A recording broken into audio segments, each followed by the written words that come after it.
প্রশ্ন হচ্ছে যে ইয়াজিদের ব্যাপারে আমাদের আকীদা কি হবে। ইয়াজিদ নাকি হুসাইন রাদিয়াল্লাহু আনহু হত্যার আদেশ দেয়নি, কিন্তু পরবর্তীতে ইয়াজিদ হত্যাকারীদের বিচারও করেনি, সেক্ষেত্রে কি ইয়াজিদ কাফের হয়ে যাবে? আচ্ছা, কেউ যদি খুন করে তাহলে কি কাফের হয়ে যায় নাকি? না, খুন করা কবিরা গুনাহ, সে ফাসিক গুনাহগার হয়, কিন্তু কাফের হয় না।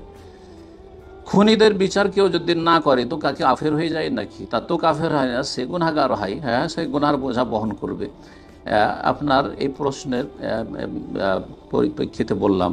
সুতরাং এই যে ইয়াজিদকে কাফের বলা, এটা বিদাতিরা কাফের বলে। কোনো কাবিরা গুনার জন্য কাফের হয় না যতক্ষণ পর্যন্ত এমন বড় অন্যায় না করবে যাতে ঈমান ভঙ্গ হয়ে যায়, ইসলাম ভঙ্গ হয়ে যায়।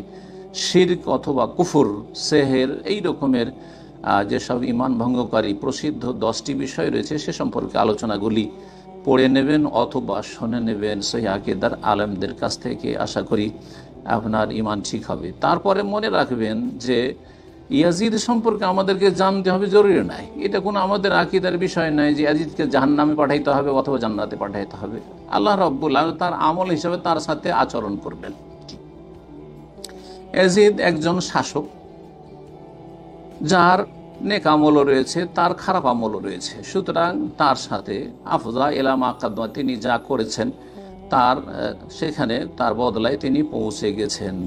জি, সুতরাং তার সম্পর্কে আমরা ভালো কিছু বলার প্রয়োজন করে না, জরুরি নয় কিছু। আর তার সম্পর্কে আমাদেরকে মন্দ বলতে হবে, গালমন্দ করতে হবে, এটাও আচরণ নয়। বরং লা তাসুবুল আমওয়াত, মৃতদেরকে তোমরা গালমন্দ করিও না। ফাইন্নাহুম কাদ আফদাউ ইলা মা কাদ্দামু, যা কিছু করেছে সেখানে পৌঁছে গেছে। ইয়াজিদকে অনেক লোক খারাপ বলে, জিনা নাউজুবিল্লাহ মিন যালিক। ইয়াজিদকে খারাপ বলা যাবে না। হোসাইনকে হত্যা করার পিছনে ইয়াজিদের হাত ছিল, এই কথা বলা যাবে না। মুহররমের 10 তারিখের সাথে কারবালার মাঠে হোসাইন রাদিয়াল্লাহু তাআলা আনহুর শহীদ হওয়ার কোনো সম্পর্ক নেই। ওবায়দুল্লাহ বিন জিয়াদের আদেশ ক্রমে শিমারের হাতে ইয়াজিদ ইবনে মুআবিয়া রাদিয়াল্লাহু তাআলা আনহুর রাজত্বতে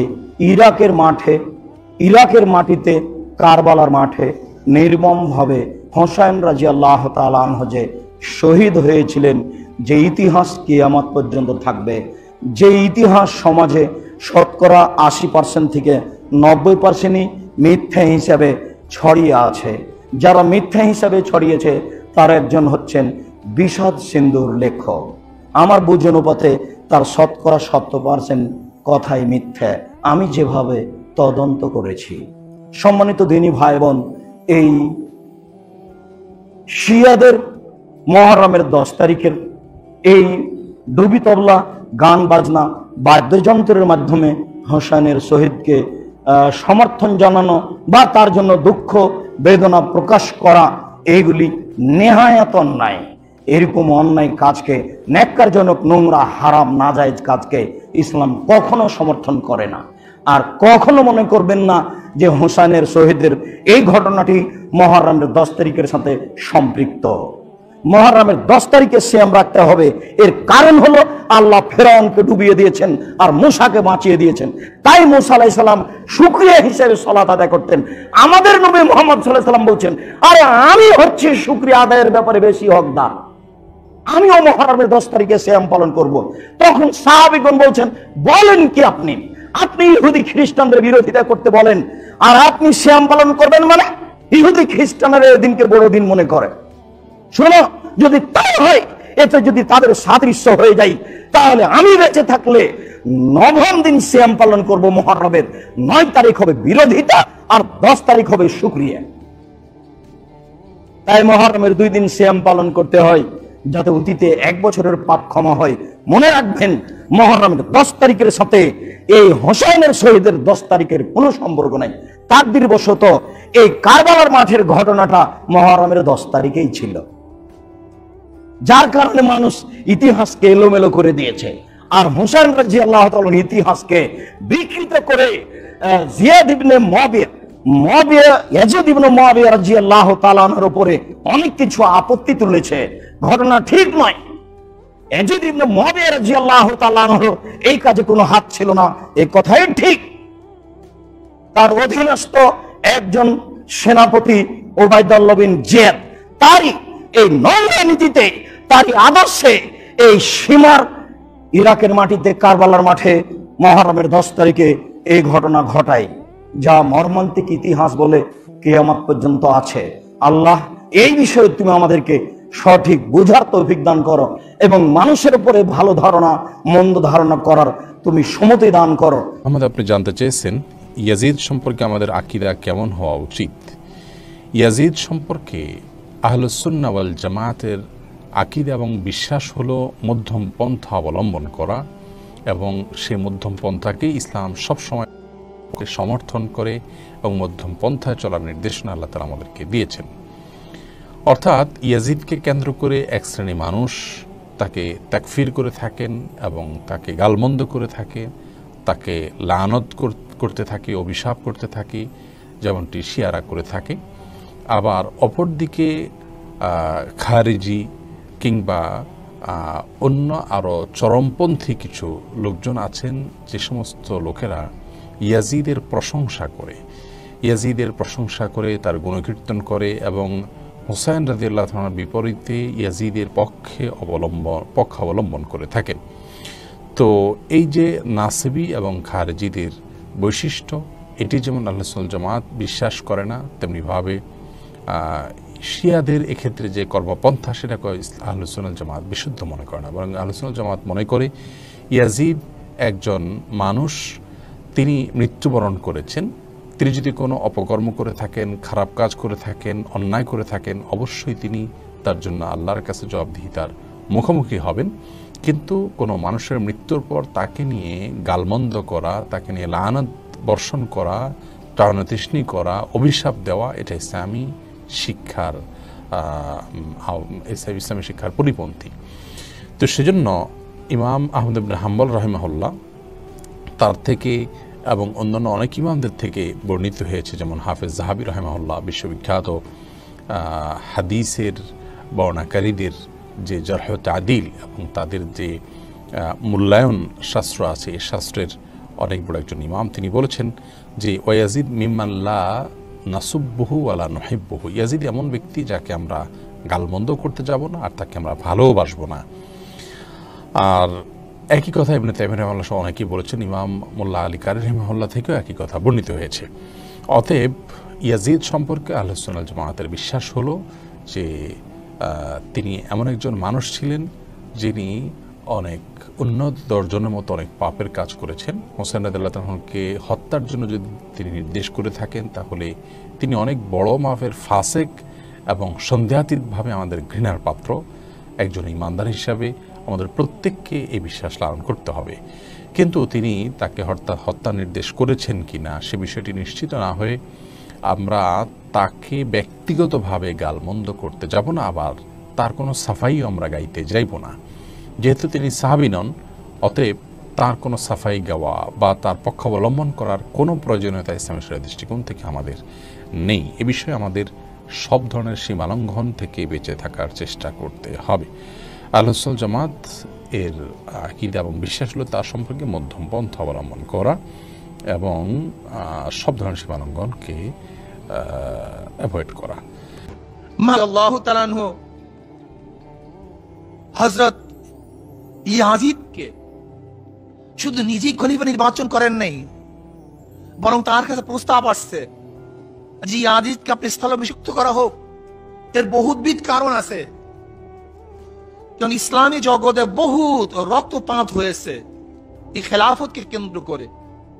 তিনি চান নাই দ্বিতীয় কোনো রক্তপাত হোক, তাকে প্রস্তাব দিয়েছে অনেকেই। হযরত মুআবিয়া রাদিয়াল্লাহু প্রস্তাবকে গ্রহণ করেছেন। হযরত মুআবিয়া রাদিয়াল্লাহু তাআলা আনহু কাছের যত বড় বড় তার সাথী এবং তার মুশিরিন ছিলেন, মুশির ছিলেন, তাদেরকে ডাকলেন, পরামর্শদাতাকে ডাকলেন। তারা বলছেন ঠিকই সে যোগ্য, কারণ ইয়াজিদের তো এই 10 তারিখের মুহররমের 10 তারিখের 61 হিজরির এই 10 তারিখের ঘটনার আগে তো ইয়াজিদের ব্যাপারে কোনো কিলুকাল ছিল না। এমনকি ইতিহাসে পাওয়া যায় ইয়াজিদ তো প্রতিদিন 100 রাকাত নফল নামাজ পড়তেন, 100 রাকাত নফল নামাজ পড়তেন, সবসময় রোজা রাখতেন, হাফেজে কোরআন ছিল, হাদিসের ভান্ডার ছিল, অতুলনীয় জ্ঞান তার মধ্যে ছিল, নামাজ ইমামতি করিয়া পড়াইতেন, কোনদিন নামাজ কাজা করছে ইতিহাস কেউ বলতে পারবে না, তাকবীর উল্লার সাথে নামাজ পড়তো। গুণের তো কোনো অভাব নাই ইয়াজিদের, ইয়াজিদে তো গুণের অভাব নাই। এরপর সিরিয়া, বসরা, ইরাক, বহুত মানুষ তার কাছে বয়াত গ্রহণ করেছে, অনেক মানুষ বয়াত গ্রহণ করেছে। শোনা গেল যে মদিনা অনেকেই তার বয়াত গ্রহণ করে নাই। মাবিয়া রাদিয়াল্লাহু তাআলা আসছেন, আয়েশা দেখেন আব্দুল উমর রাদিয়াল্লাহু তাআলা আনহু, আব্দুর রহমান ইবনে আবু বকর রাদিয়াল্লাহু তাআলা আনহু, আব্দুল ইবনে জুবাইর রাদিয়াল্লাহু তাআলা আনহু, আব্দুল ইবনে আব্বাস রাদিয়াল্লাহু তাআলা আনহু, হুসাইন ইবনে আলী রাদিয়াল্লাহু তাআলা আনহু, এরা বয়াত গ্রহণ করে নাই। মাবিয়া রাদিয়াল্লাহু আসছেন মদিনায়, সফর করছেন, তেনাদেরকে বুঝাবার চেষ্টা করছেন, কিন্তু তারা ভিন্ন মত পেশ করছেন। আম্মাজান আয়েশা সিদ্দিকা রাদিয়াল্লাহু তাআলার কাছে হযরত মাবিয়া রাদিয়াল্লাহু গেলেন, গিয়ে বললেন এই ঘটনা। আম্মাজান তাকে নসিহত করলেন এবং বললেন যে আপনি নাকি তাদেরকে জোরপূর্বক বয়াত গ্রহণ করাতে চান এবং হত্যার হুমকি দেন বয়াত গ্রহণ না করলে। হযরত মাবিয়া রাদিয়াল্লাহু বললেন না, এটা ঠিক নয়। তখন আম্মাজান আয়েশা সিদ্দিকা রাদিয়াল্লাহু তাআলা আনহা বললেন, খবরদার, জোরাজুরি করবেন না, তাদের সাথে ভালো ব্যবহার করবেন, অসৎ আচরণ করবেন না। তিনি তার নসিহতকে গ্রহণ করলেন। হযরত মাবিয়া রাদিয়াল্লাহু অপেক্ষা করতেছেন মদিনায়। তারা যখন টের পেলেন যে হযরত জোরপূর্বক আমাদেরকে বয়াত গ্রহণ করাবে, তারা চলে গেলেন হজে। মাবিয়া রাদিয়াল্লাহু হজে চলে গেলেন, তাদেরকে ডাকলেন। হযরত আব্দুর রহমান ইবনে আবু বকর রাদিয়াল্লাহু ডাকলেন, আব্দুল ইবনে জুবাইর রাদিয়াল্লাহু ডাকলেন, আব্দুল ইবনে আব্বাস রাদিয়াল্লাহু ডাকলেন।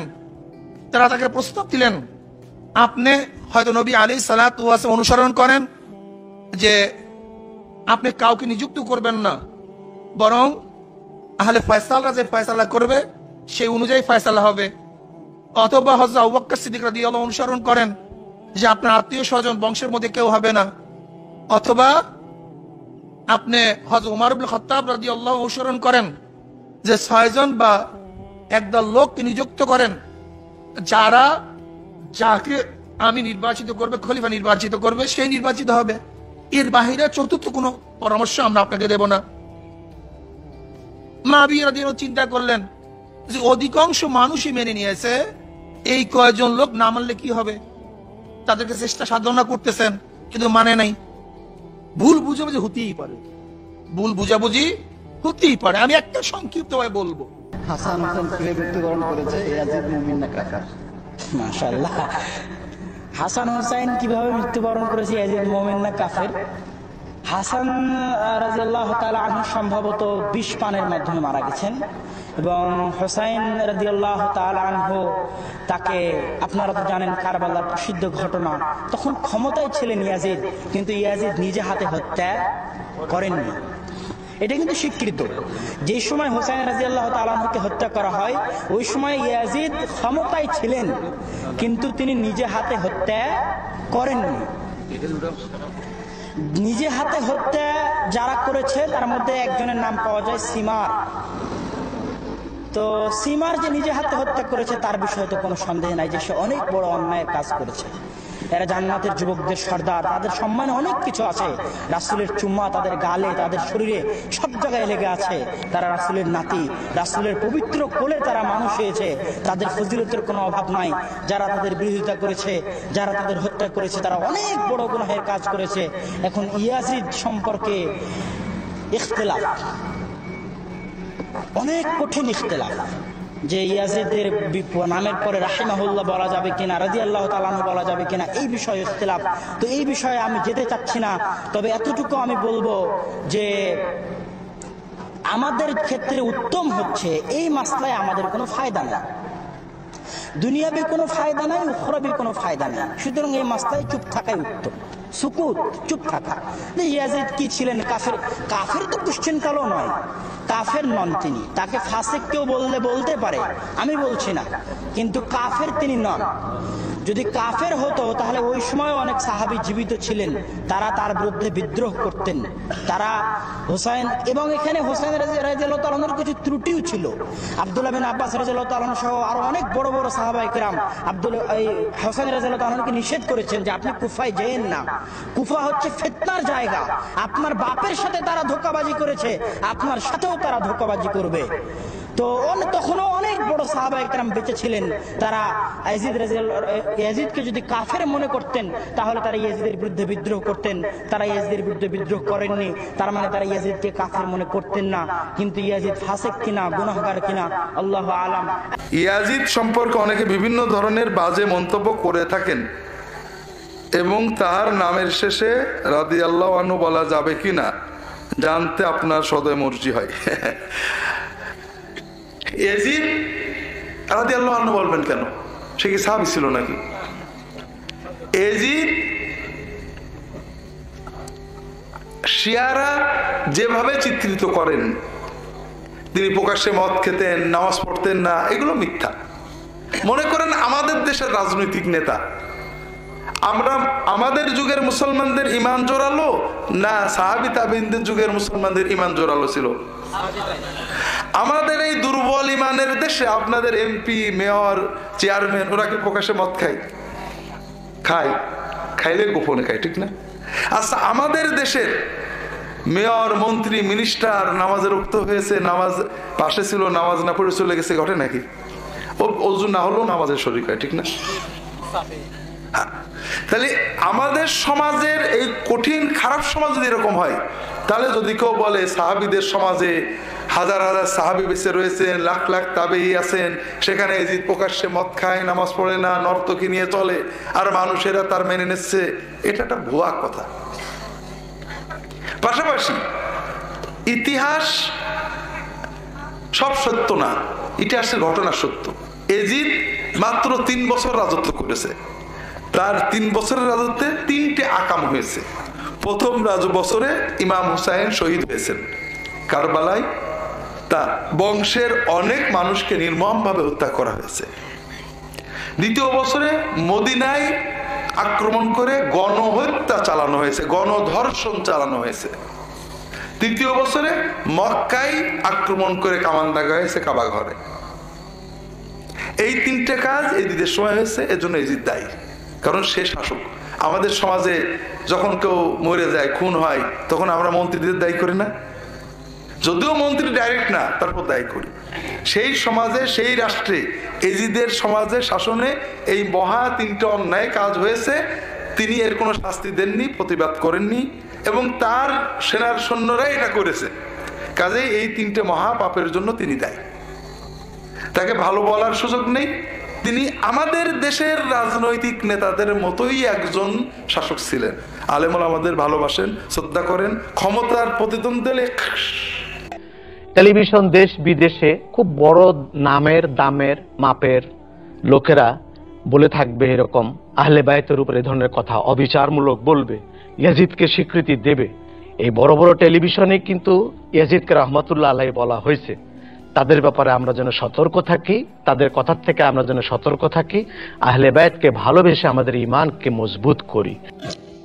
আমাকে আপনারা জবাব দেন, হযরতে উমর ইবনুল খাত্তাবকে শহীদ করেছে কারা? কলমাওয়ালা, দাড়িওয়ালা, টুপিওয়ালা, নামাজওয়ালা। কোন কাফের শহীদ করেছে? হযরতে উসমানকে শহীদ করেছে কারা? কলমাওয়ালা, দাড়িওয়ালা, টুপিওয়ালা, পাগড়িওয়ালা। হযরতে আলীকে শহীদ করেছে কারা? কলেমাওয়ালা, দাড়িওয়ালা, টুপিওয়ালা। হযরতে হাসানের মুখে বিষ দিয়েছে কারা? কলমাওয়ালা মুসলমান। হযরতে হুসাইনের গলায় ছুরি দিয়েছে কারা? কলমাওয়ালা, দাড়িওয়ালা, টুপিওয়ালারা। একটাও কাফেররা দেয়নি। তাহলে এরা কারা? মাথায় টুপি, মুখে দাড়ি, নামাজ পড়ি, রোজা রাখি, হজ করি, আমল করি, পর্দা আছে, কিন্তু ইশকে রাসূল নাই। এই দলটার সঙ্গে আমরা নাই। এটা ইয়াজিদের দল। এটা কার দল? ইয়াজিদের ওস্তাদ ছিল ইহুদি, ইয়াজিদের অ্যাডভাইজার, রাষ্ট্রীয় অ্যাডভাইজার ছিল ইহুদি। ইবনে সালুল যারা, তাদের দলেরা, মোহাম্মদ ইবনে আব্দুল ওয়াহাবের দলেরা।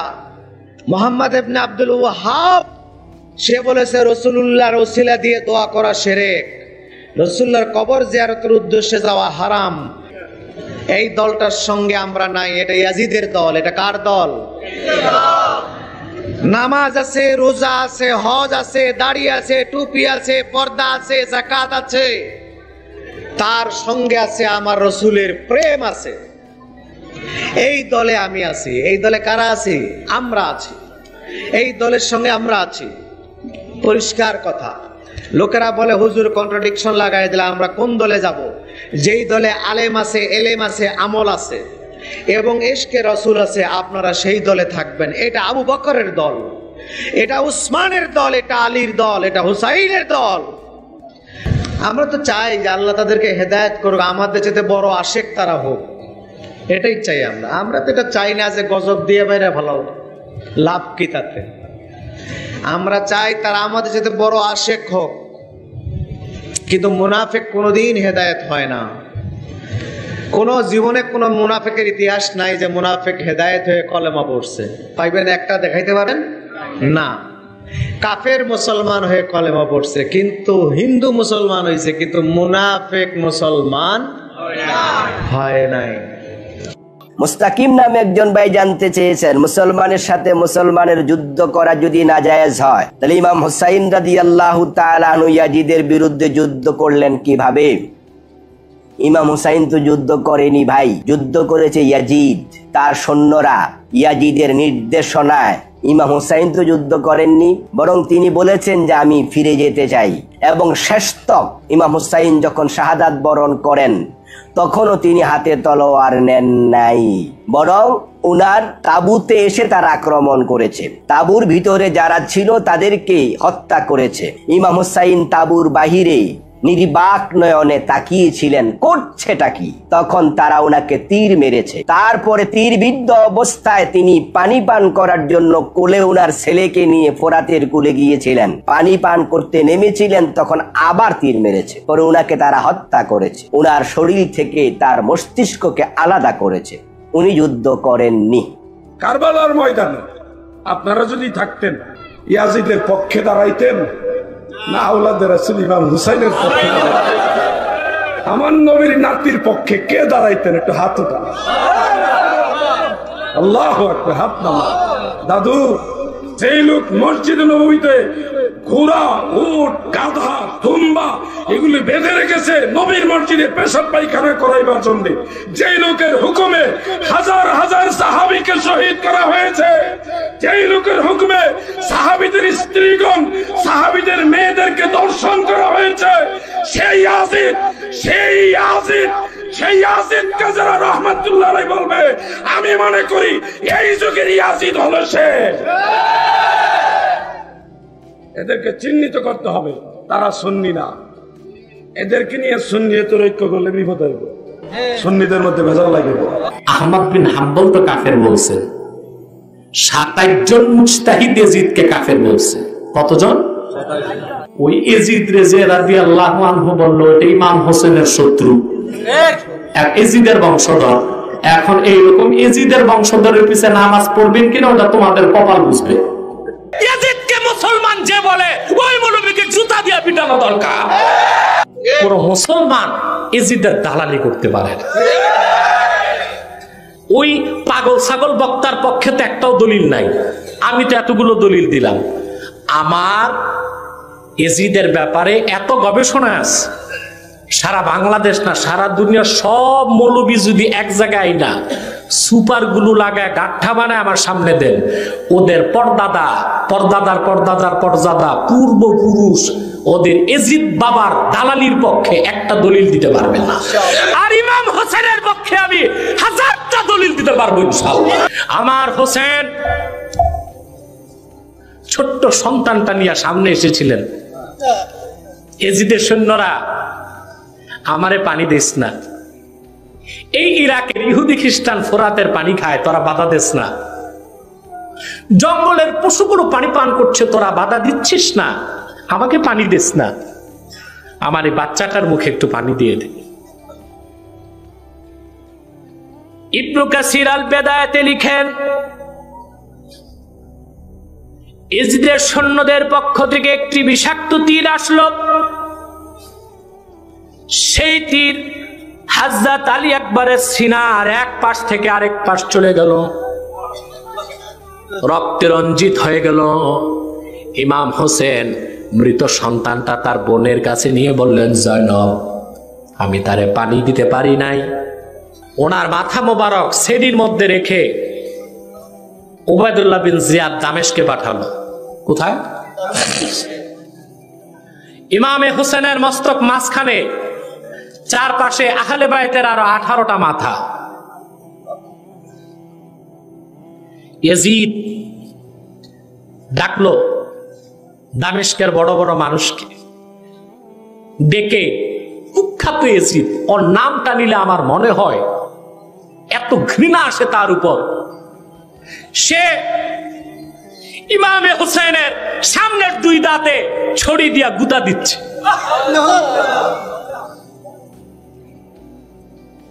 রাসূলুল্লাহর এক সাহাবী দাঁড়ায় বলেন, ইয়াজিদ, তো সবকিছু মানতে পারলাম, এটা পারলাম না। আমি বহুবার দেখেছি প্রিয় রাসূল হোসেনের এই দাঁতে চাটতেন, আর ওখানে কিনা তুই ছড়ি দিয়ে অবমাননা করছিস। ওই সাহাবীকে ইয়াজিদের নির্দেশে হত্যা করা হয়েছে। ইয়াজিদ জড়িত না? কথা বলেন, জড়িত কিনা? ইমাম হোসেনের হত্যায় ইয়াজিদের সমর্থন ছিল কিনা? ইমাম হোসেনের নূরময় চেহারায় ছড়ি মেরে আহলে বাইতের সাথে বেয়াদবি করেছে কিনা? সে জিদ কিভাবে মুসলমান হয়? এক ভাই ইয়াজিদের কুফরের ব্যাপারে জিজ্ঞেস করেছে। আমার মনে হয় এই বিষয়ে আমি অনেক আগে, গত পরশু বা 2-3 দিন আগে লাইভের অনুষ্ঠানেও কথাগুলা বলেছি। ইয়াজিদের কুফরের ব্যাপারে 2টি মতামত পাওয়া যায়। একটি মতামত হচ্ছে তাকফীরের, আর একটি মতামত হচ্ছে তাফসীকের। ইয়াজিদ যে ঘৃণ্য, অপছন্দ, নির্মম, খারাপ, এই ব্যাপারে তো কারো কোনো সন্দেহ নেই। ইয়াজিদ ঘৃণ্য জিনিস, কিন্তু ইসলামী শরীয়তের মধ্যে লান তান করার জন্য, অর্থাৎ অভিসম্পাদ করার জন্য এবং কুফর বলার জন্য কিছু মৌলিক বিষয় প্রয়োজন হয়, কিছু প্রিন্সিপলস আছে। যেই প্রিন্সিপলস গুলা আইম্মাই উম্মত সেট করেছেন কোরআন এবং হাদিসের আলোকে। সেই প্রিন্সিপলস গুলা যতক্ষণ পর্যন্ত ফুলফিল না হয় ততক্ষণ পর্যন্ত হুকুম আরোপ করা সম্ভব হয় না। সেই হেতু আইম্মাই কেরামের মধ্যে, যেমন ইমামে আজম আবু হানিফা রাদিয়াল্লাহু তাআলা আনহু কুফর বলেন নাই, তাকফীর করেন নাই এই কারণে যে আমাদের মাযহাব মতে, আমাদের আহলে সুন্নাত ওয়াল জামাতের আকীদা হচ্ছে কবিরা গুনাহ কেউ করলে, কবিরা গুনাহকারী কখনো কাফের হয় না, দিন থেকে খারিজ হয়ে যায় না কবিরা গুনাহকারী। তো ইমামে হুসাইন রাদিয়াল্লাহু তাআলা আনহুকে হত্যা করা একটা কবিরা গুনাহ। সেই কবিরা গুনার কারণে ইমামে আজম আবু হানিফা রাদিয়াল্লাহু তাআলা আনহু যেই প্রিন্সিপলের কারণে কাফের ফতোয়া দেন, সেটা এই প্রিন্সিপল যে যেহেতু এটা গুনাহে কবিরা, তো গুনাহে কবিরার কারণে, কারণ শুধুমাত্র আম্বিয়ায়ে কেরামকে হত্যা করা কুফর, আম্বিয়ায়ে কেরাম ছাড়া কারো হত্যা কুফর না, সেই হেতু এখানে কুফরের ফতোয়া আসে নাই। কিন্তু আমাদের ইমাম আহমদ ইবনে হাম্বল রাদিয়াল্লাহু তাআলা আনহু সহ অসংখ্য আইম্মা মুহাদ্দিসিন এটাকে কুফর বলেছেন শরীয়তের অন্যান্য দলিল আদিল্লার উপর ভিত্তি করে। আমরা এই বিষয়ে ইমাম আহমদ ইবনে হাম্বল রাদিয়াল্লাহু তাআলা আনহুকে অনুসরণ করি এবং ইয়াজিদকে লাঈন, ফাসিক, কাফের মনে করি। কাজেই এই হচ্ছে মৌলিক কথা। এদিকে দালাল আছে না নাই? দালাল সাইজ করে বললাম দূরে দালাল কই, এজিদের নাকি কোনো দোষ নাই। যারা বলে এজিদের কোনো দোষ নাই, এরা নিশ্চয়ই এজিদের খালাতো ভাই। এক বেচারা আমারে কইছে এজিদে তো দুঃখ প্রকাশ করছে ঘটনার পরে। আরে বাবা, ঘটনার পরে দুঃখ প্রকাশ করছে এইটা তুমি বুঝো না, এটা বাউতাবাজদের বাউতাবাজি। কথা বলেন ঠিক কিনা? বরং কারবালার ঘটনা ঘটার পরে এজিদে নিজের মুখে বলছে, আমরা আমাদের পূর্বপুরুষদের প্রতিশোধ নিয়েছি হুসাইনদের শহীদ করে। যে বেচারা বলে আবু জাহেলের পক্ষ থেকে আমরা প্রতিশোধ নিয়েছি, সেই এজিদ কখনো ইমানদার মুমিন হতে পারে না। কথা বলেন ঠিক কিনা? এজিদের দালালি করে আমি একজনরে বলছিলাম, ঠিক আছে, এজিদের যদি কোনো দোষ না থাকে তাইলে তোমার সন্তানের নাম রাখবা এজিদ। এজিদ সন্তানের নাম এজিদ রাখে না, এজিদের পক্ষে ইহুদি খ্রিস্টানের টাকা খাইয়া সাফাই গাই। এজিদের নাম নিজের সন্তানের নাম রাখে না। কেন রাখে না? এজিদ 1450 বছর আগে থেকে এজিদ যে দুষ্ট চক্রান্তকারী, আর এজিদ যে মদ্যপায়ী, এজিদ যে বিয়াদব, এজিদ যে নাফরমান, এজিদ যে কাফের, এজিদ যে লানত, এজিদ যে জানাখোর, এজিদ যে মদ্যপায়ী, এটা 1450 বছর আগে থেকে মানুষের জেনে জেনে এই পর্যন্ত এসেছে বলেই এজিদ যে দোষী তা জানে বলেই কাহার নাম এজিদ রাখে না। কথা বলেন ঠিক কিনা? কিয়ামত পর্যন্ত হুসাইন নাম হবে অনেক, কিন্তু এজিদের নাম খুঁজে পাবে না, সীমার নাম খুঁজে পাবে না, আবু জেহেল নাম খুঁজে পাবে না, নমরুদ নাম খুঁজে পাবে না, আবু লাহাব নাম খুঁজে পাবে না। যুগে যুগে নাফরমানদেরকে মানুষ শুধু ঘৃণাই করে না, বরং নিজের বাস্তব জীবনেও তার প্রতিফলন ঘটায়। কথা বলেন ঠিক কিনা?